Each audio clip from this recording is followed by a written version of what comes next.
Cuando llegué a los 60 años, algo cambió radicalmente en mi perspectiva de la vida. No fue solo el número en mi documento de identidad lo que marcó la diferencia, sino la comprensión profunda de una verdad que muchos prefieren ignorar. Tu bienestar futuro no puede depender exclusivamente de tus hijos, tu pareja o tu familia. Sé que esto puede sonar duro, incluso desalentador, pero te aseguro que es una de las revelaciones más liberadoras que puedes experimentar a esta altura de la vida. Durante décadas construí mi mundo alrededor de los demás. Mis decisiones giraban en torno a mis hijos, a las expectativas de mi esposa, a lo que la sociedad consideraba correcto para alguien de mi edad. Creía firmemente que si había sido un buen padre, un esposo dedicado y un miembro responsable de mi comunidad, el universo me recompensaría con una vejez rodeada de amor y cuidados constantes. Pero la realidad me enseñó algo diferente. Y hoy quiero compartir contigo los 7 pilares fundamentales que transformaron mi manera de envejecer y que pueden cambiar la tuya también. Primer pilar: tu cuerpo es tu hogar permanente. No lo descuides. A los 25 años pensaba que era invencible. Podía trabajar 12 horas seguidas, trasnochar los fines de semana, alimentarme con cualquier cosa que encontrara en el camino y mi cuerpo respondía sin quejarse. Fumaba un paquete diario, bebía café como si fuera agua y consideraba que hacer ejercicio era una pérdida de tiempo que podía invertir mejor en cosas productivas. Mi cuerpo era simplemente el vehículo que me llevaba de un lugar a otro, no le prestaba mayor atención. Pero cuando cumplí 60, mi cuerpo comenzó a enviarme mensajes que ya no podía ignorar. No eran solo las típicas molestias que todos esperan con la edad. Eran señales claras de que había estado viviendo como si tuviera repuestos disponibles en una tienda. Una mañana desperté con un dolor en la espalda que no desaparecía con analgésico. Mis rodillas crujían al bajar escaleras y una simple caminata al mercado me dejaba sin aliento. Fue entonces cuando entendí que mi cuerpo no era solo un medio de transporte, sino mi hogar permanente. No podía mudarse a otro, no podía cambiarlo por uno más nuevo y definitivamente no podía ignorar las señales de alarma que me enviaba constantemente. Decidí que era momento de convertirme en el mejor propietario posible de esta casa que habitaría. Hasta el final de mis días comencé con pequeños cambios que parecían insignificantes, pero que fueron transformando gradualmente mi realidad. Reemplacé mi desayuno de café y cigarrillos por avena con frutas frescas y un vaso de agua tibia con limón.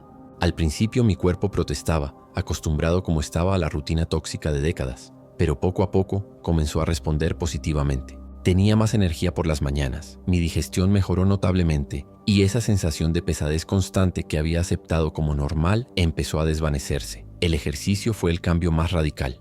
No me inscribí en un gimnasio lleno de jóvenes que me harían sentir fuera de lugar, sino que comencé con caminatas matutinas de 20 minutos por mi barrio. Esas caminatas se convirtieron en el momento más sagrado de mi día. Observaba cómo despertaba la ciudad, saludaba a los vecinos que también habían decidido cuidar su salud, y poco a poco fui aumentando la distancia y el ritmo. Después de 6 meses, esas caminatas se habían extendido a 1 hora completa, y mi cuerpo las reclamaba cuando por alguna razón no podía realizarlas. Los chequeos médicos, que antes evitaba como si fueran sentencias de muerte, se convirtieron en citas importantes que programaba con anticipación. Descubrí que la mayoría de mis temores sobre mi salud eran peores en mi imaginación que en la realidad, y que conocer el estado real de mi cuerpo me daba poder para tomar decisiones informadas. Mi médico se convirtió en un aliado, no en un verdugo, y nuestras conversaciones me ayudaron a entender que envejecer no significa necesariamente deteriorarse si tomas las decisiones correctas. Segundo pilar: la soledad puede ser tu mejor compañía. Durante la mayor parte de mi vida adulta, la soledad me aterrorizaba.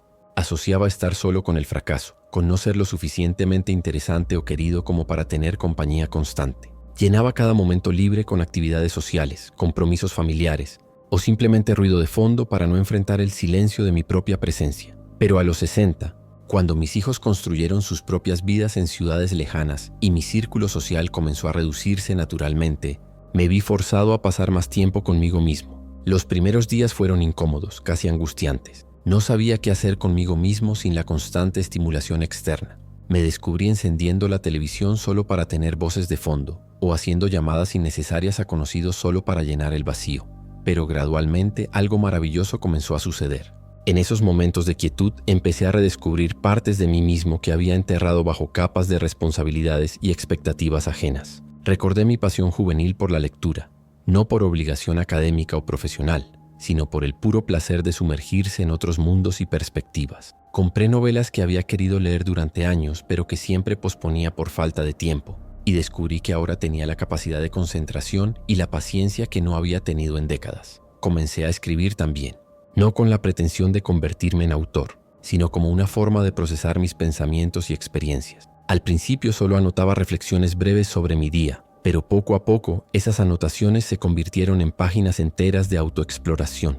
Escribir se convirtió en una conversación íntima conmigo mismo, una forma de entender patrones de pensamiento que había operado automáticamente durante años sin cuestionarlos. Los momentos de silencio, que antes me inquietaban, se transformaron en oasis de paz. Aprendí a sentarme en mi terraza por las tardes, simplemente observando cómo cambiaba la luz del día, escuchando los sonidos de la vida que continuaba a mi alrededor sin necesidad de mi participación activa. Estos momentos no eran vacíos o improductivos. Eran espacios de restauración mental y emocional que me permitían procesar las experiencias del día y prepararme para lo que venía. Descubrí también el placer de cocinar para mí mismo con atención plena. Antes, cocinar era una tarea mecánica, una necesidad que resolver lo más rápidamente posible. Pero cuando comencé a verlo como un acto de autocuidado, cada comida se convirtió en una pequeña ceremonia. Elegía ingredientes frescos, experimentaba con sabores y disfrutaba cada bocado sin la prisa de terminar para hacer algo más importante. La música adquirió una dimensión completamente nueva en mi vida. Redescubrí álbumes que no había escuchado en años y también exploré géneros que nunca había considerado. Sin la necesidad de agradar a nadie más o de seguir conversaciones, podía perderme completamente en las melodías, revivir memorias asociadas con ciertas canciones, o simplemente dejar que la música me transportara a estados emocionales que había olvidado que existían. Tercer pilar, el dinero como herramienta de libertad, no como obsesión. Mi relación con el dinero fue problemática durante la mayor parte de mi vida adulta. En mis 30 y 40 años estaba obsesionado con acumular riqueza, no necesariamente por amor al dinero en sí mismo, sino por lo que representaba: seguridad, estatus, la capacidad de brindar a mi familia todo lo que yo no había tenido en mi infancia. Trabajaba horas extras constantemente, aceptaba proyectos que no me satisfacían solo por la remuneración y posponía gastos en experiencias o placeres personales bajo la justificación de cuando tenga más dinero ahorrado. Pero esta mentalidad de acumulación constante me robó años de disfrute y me mantuvo en un estado perpetuo de ansiedad financiera. Nunca era suficiente. Sin importar cuánto ahorrara o ganara, siempre había una nueva meta económica, un nuevo nivel de seguridad que alcanzar. Vivía como si estuviera preparándome para una catástrofe económica que nunca llegaba, pero que me impedía disfrutar de los recursos que sí tenía disponibles. A los 60, mi perspectiva cambió drásticamente cuando me di cuenta de que había pasado décadas acumulando dinero para una vida futura que ya había llegado. Tenía ahorros suficientes para vivir cómodamente, pero había desarrollado tal aversión al gasto que no sabía cómo disfrutar de los frutos de tantos años de trabajo disciplinado. Decidí entonces replantear completamente mi relación con el dinero. En lugar de verlo como algo que debía acumular infinitamente, comencé a entenderlo como una herramienta que me permitía comprar algo mucho más valioso que objetos materiales: tiempo y experiencias. Calculé cuidadosamente mis gastos esenciales, establecí un fondo de emergencia realista y por primera vez en décadas me di permiso para gastar conscientemente en cosas que mejoraran mi calidad de vida. Comencé a invertir en mi bienestar de maneras que antes consideraba gastos innecesarios. Contraté a una empleada doméstica que viniera 2 veces por semana, no porque no pudiera hacer las tareas yo mismo, sino porque ese tiempo liberado me permitía dedicarme a actividades que realmente disfrutaba. El costo de este servicio era mínimo comparado con el valor del tiempo que me devolvía. También invertí en experiencias que enriquecían mi vida. Me inscribí en clases de cocina italiana, algo que siempre había querido hacer pero que posponía por considerarlo un lujo. Compré instrumentos musicales de buena calidad para retomar mi afición por la guitarra. Planifiqué viajes a lugares que había soñado visitar durante años, pero que siempre posponía para cuando tuviera más dinero ahorrado. Lo más revelador fue descubrir que gastar conscientemente en mi bienestar no solo no amenazaba mi seguridad financiera, sino que mejoraba significativamente mi calidad de vida. Tenía más energía, estaba más motivado y paradójicamente esto me hacía más productivo en otras áreas de mi vida. El dinero bien invertido en uno mismo genera retornos que van mucho más allá de los números en una cuenta bancaria. ¿Te está resonando esta perspectiva? Puedo continuar con el siguiente bloque donde exploraremos los pilares restantes que pueden transformar tu experiencia de envejecimiento. Cuarto pilar: las amistades auténticas son diamantes en bruto. Si hay algo que los años me han enseñado con brutal honestidad, es que las amistades verdaderas son extraordinariamente escasas, y esa escasez no es una tragedia sino una bendición disfrazada.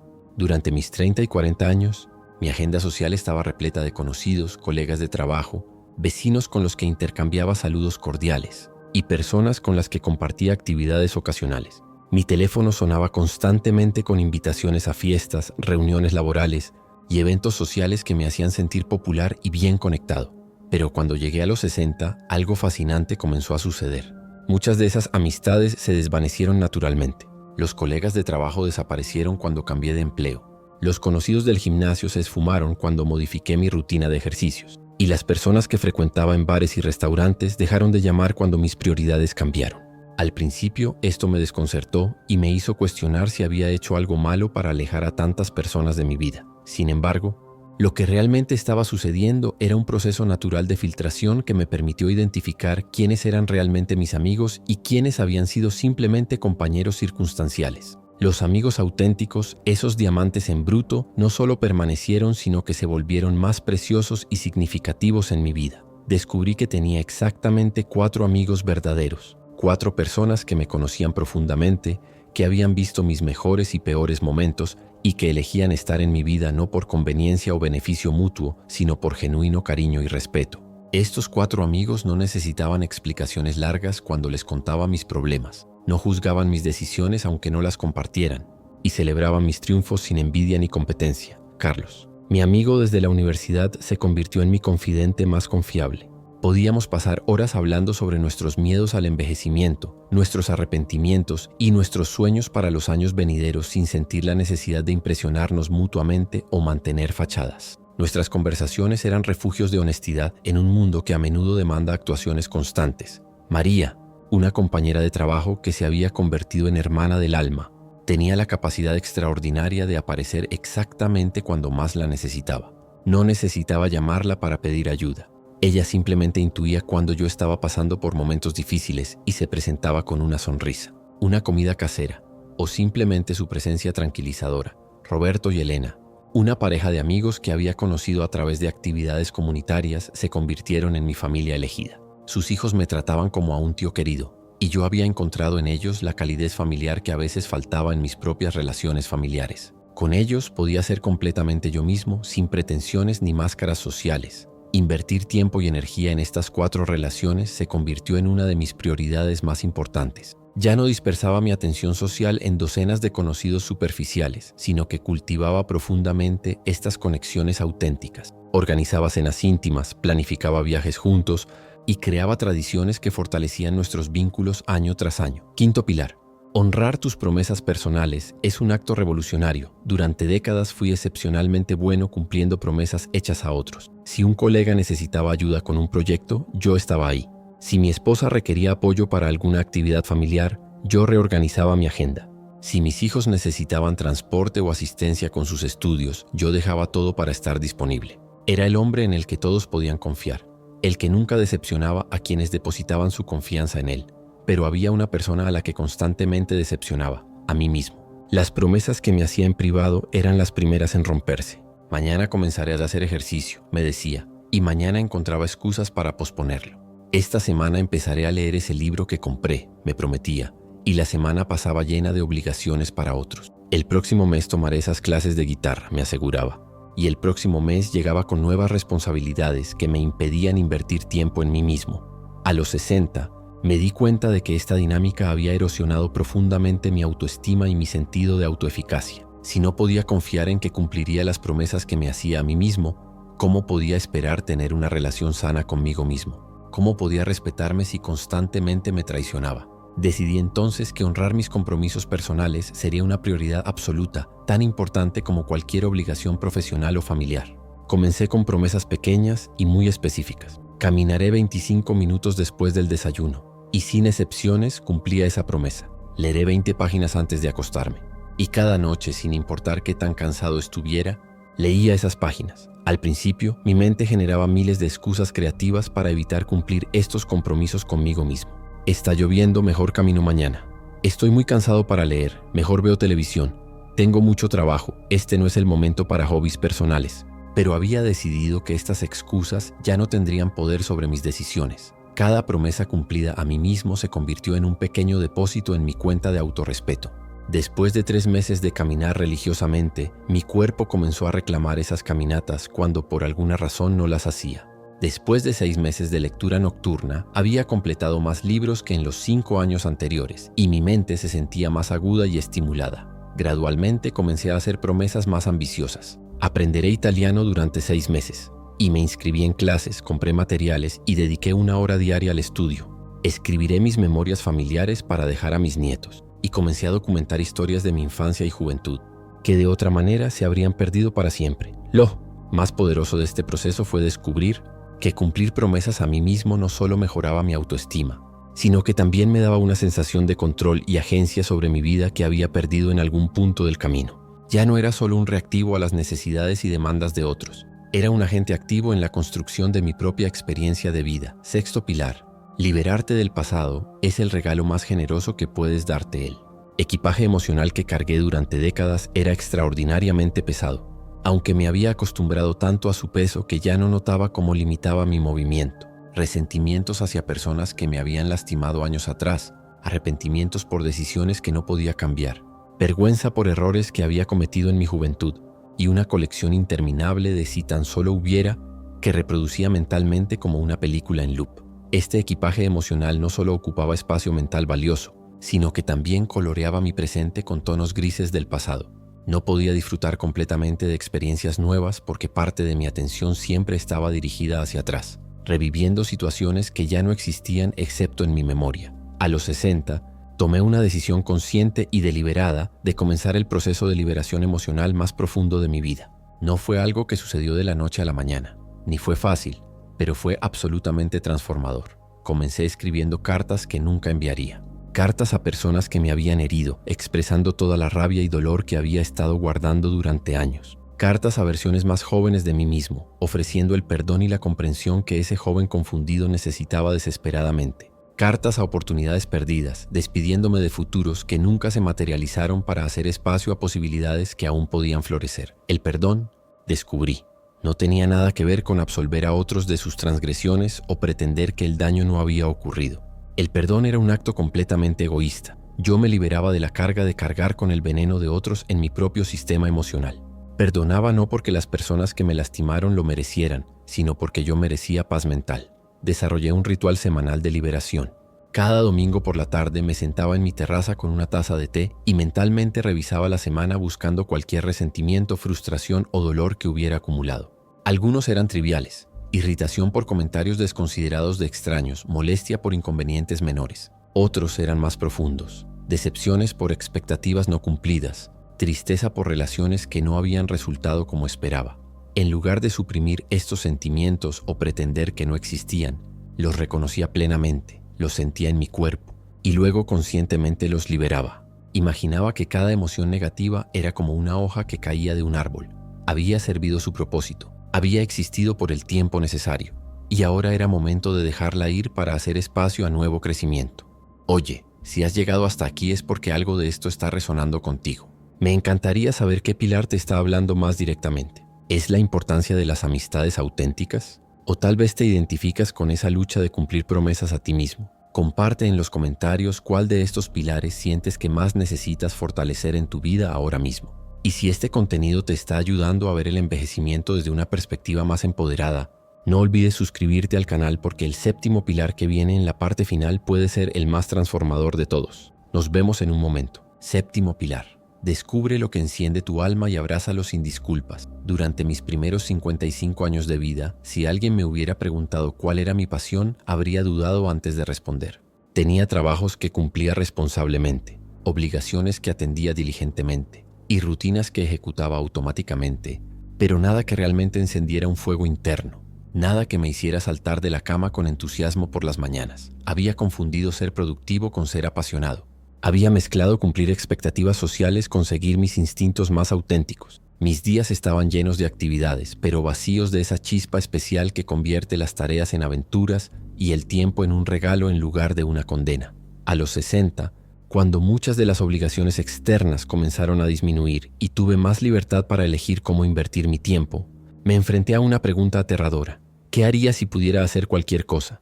La respuesta no llegó inmediatamente. Había estado tan acostumbrado a reaccionar a las demandas de otros que había perdido el contacto con mis propios deseos y curiosidades. Comencé un proceso de exploración sistemática que llamé citas conmigo mismo. Cada semana dedicaba tiempo a probar algo completamente nuevo, algo que me generara curiosidad sin importar qué tan práctico o apropiado para mi edad fuera.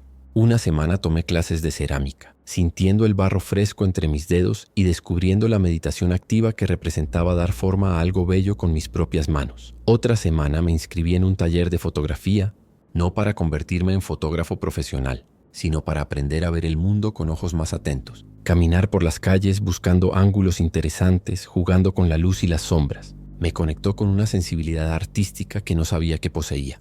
Pero fue cuando decidí aprender a tocar el piano que algo mágico sucedió. Desde niño había sentido fascinación por las teclas blancas y negras, pero mis padres consideraban las lecciones de música un lujo innecesario. Durante décadas, cada vez que escuchaba una melodía hermosa, sentía una punzada de nostalgia por algo que nunca había experimentado pero que de alguna manera extrañaba. A los 61 años, compré un piano digital de segunda mano y me inscribí en clases con una profesora que tenía más paciencia que conocimiento sobre egos masculinos frágiles. Las primeras semanas fueron frustrantes. Mis dedos se movían torpemente, mi cerebro luchaba por coordinar las dos manos, y los sonidos que producía eran más cacofónicos que melódicos. Pero había algo en esa lucha que me energizaba de manera inexplicable. Cada pequeño progreso, cada vez que lograba tocar una escala sin errores, cada momento en que mis dedos encontraban las teclas correctas instintivamente, me llenaba de una satisfacción que no había experimentado en años. No era la satisfacción de cumplir una obligación o de recibir reconocimiento externo. Era el placer puro de estar completamente absorbido en algo que amaba hacer. Después de 6 meses podía tocar melodías simples que me emocionaban hasta las lágrimas, no porque fueran objetivamente hermosas, sino porque representaban la materialización de un sueño que había mantenido dormido durante décadas. Cada nota era una pequeña victoria personal. Cada canción completada era una conversación íntima entre mi alma y el universo. El piano se convirtió en mucho más que un hobby. Se transformó en mi refugio emocional, mi forma de procesar experiencias difíciles, mi manera de celebrar momentos de alegría. Cuando me sentía abrumado por problemas familiares, me sentaba al piano y dejaba que mis dedos expresaran lo que las palabras no podían comunicar. Cuando experimentaba momentos de gratitud profunda, componía melodías improvisadas que capturaban esos sentimientos efímeros. Lo más sorprendente fue descubrir que tener una pasión genuina transformó todas las otras áreas de mi vida. Tenía más energía para las tareas cotidianas porque sabía que al final del día me esperaba tiempo con mi piano. Mis conversaciones se volvieron más interesantes porque tenía algo personal y emocionante que compartir. Incluso mi relación conmigo mismo mejoró porque había recuperado una parte esencial de mi identidad que había estado enterrada bajo capas de responsabilidades adultas. La transformación completa. Cuando los 7 pilares se unen, estos 7 pilares no funcionan de manera aislada. Se apoyan y fortalecen mutuamente, creando una estructura de vida que es mucho más sólida que la suma de sus partes individuales. Cuando tu salud física está en orden, tienes más energía para disfrutar de tu soledad productiva. Cuando has aprendido a estar cómodo contigo mismo, tomas mejores decisiones financieras porque no gastas dinero tratando de llenar vacíos emocionales. Cuando tienes amistades auténticas, el proceso de liberarte del pasado se vuelve más fácil porque tienes un sistema de apoyo que te ayuda a procesar emociones difíciles. Cuando cumples promesas a ti mismo, desarrollas la confianza necesaria para perseguir pasiones que requieren disciplina y perseverancia. La vida que tengo ahora a los 65 años es radicalmente diferente de la que tenía a los 55. No porque hayan cambiado mis circunstancias externas drásticamente, sino porque he cambiado fundamentalmente mi relación conmigo mismo y con la experiencia de envejecer. Ya no veo los años que pasan como una cuenta regresiva hacia la irrelevancia. Los veo como una oportunidad continua de profundizar en lo que realmente importa. Mis días tienen un ritmo más pausado pero más intencional. Las mañanas comienzan con movimiento físico que honra mi cuerpo. Continúan con momentos de soledad productiva que nutren mi alma. Incluyen conexiones significativas con personas que realmente me conocen y me valoran. Y terminan con tiempo dedicado a mi pasión que enciende mi creatividad. El mensaje que quiero dejarte, si estás leyendo esto y te acercas a los 60 o ya los has superado, quiero que entiendas algo fundamental. Tu mejor vida no está en el pasado. Los años que vienen pueden ser los más satisfactorios, auténticos y llenos de propósito que hayas vivido, pero solo si tomas la responsabilidad de construir conscientemente los pilares que sostendrán esa vida. La sociedad nos ha condicionado a creer que envejecer significa volverse irrelevante, dependiente y resignado a una existencia disminuida. Pero esa narrativa es no solo falsa, sino peligrosamente limitante. Tú tienes el poder de escribir una historia completamente diferente para tus años dorados. Una historia donde cada año que pasa te acerca más a quien realmente eres en lugar de alejarte de quien solías ser. No necesitas permiso de nadie para reinventarte a los 60, 65, 70 o más allá. No necesitas justificar ante otros por qué decides invertir en tu salud, cultivar tu soledad, administrar tu dinero sabiamente, valorar amistades auténticas, cumplir promesas personales, liberarte del pasado o perseguir pasiones que encienden tu alma. Estos 7 pilares no son sugerencias opcionales para una vida mejor. Son elementos esenciales para una existencia que valga la pena vivir sin importar cuántos años tengas. La diferencia entre envejecer con gracia y envejecer con resignación está en tu disposición a construir conscientemente la estructura que sostendrá tus años más sabios. Tu futuro comienza. Hoy el momento para comenzar a construir estos pilares no es mañana, no es el próximo lunes, no es cuando hayas resuelto otros problemas pendientes. Es ahora con la comprensión de que cada día que pospones invertir en tu propia base es un día menos de vida plena que te regalas a ti mismo. Tus hijos construirán sus propias vidas, tu familia tendrá sus propias prioridades y las circunstancias externas seguirán cambiando de maneras que no puedes controlar. Pero estos 7 pilares están completamente bajo tu control y supervisión. Son la diferencia entre ser un espectador pasivo de tu propia vida y ser el arquitecto activo de tu experiencia de envejecimiento. La pregunta no es si tienes tiempo o recursos para construir estos pilares. La pregunta es si tienes el valor de apostar por ti mismo cuando la sociedad te dice que tus mejores años ya pasaron. Yo aposté por mí mismo a los 60, y esa decisión transformó no solo mis años restantes, sino también mi comprensión de lo que significa vivir plenamente. Tu futuro más brillante te está esperando, pero tendrás que construir conscientemente los cimientos que lo sostendrán. Y aquí estamos, al final de este viaje juntos. Si has llegado hasta este punto, significa que algo en ti está listo para este cambio, para esta nueva forma de ver tus años dorados. Me emociona profundamente saber que estas palabras han encontrado a alguien que las necesitaba escuchar. Quiero pedirte algo desde el corazón. Si este video te ha movido, si has visto reflejada tu propia búsqueda de una vida más plena después de los 60, te invito a que te suscribas a nuestro canal. No lo hago solo porque necesite números, sino porque quiero que formemos una comunidad de personas que han decidido que sus mejores años aún están por venir. Pero más importante aún, me encantaría conocer tu historia. En los comentarios, compártenos. ¿Cuál de estos 7 pilares sientes que más necesitas fortalecer en tu vida ahora mismo? ¿Hay alguna pasión que has mantenido dormida y que estos años podrían ser perfectos para despertar? O tal vez ya has comenzado tu propia transformación y tienes experiencias que podrían inspirar a otros. Esta comunidad se fortalece cuando compartimos no solo nuestros logros, sino también nuestras luchas y nuestros procesos. Tu historia podría ser exactamente lo que otra persona necesita escuchar para dar el primer paso hacia su propia reinvención. Si este contenido te ha inspirado, si te ha dado esperanza o claridad sobre el camino adelante, compártelo con alguien que también podría necesitarlo. A veces la diferencia entre quedarse estancado y comenzar a construir una vida más plena es simplemente escuchar que es posible.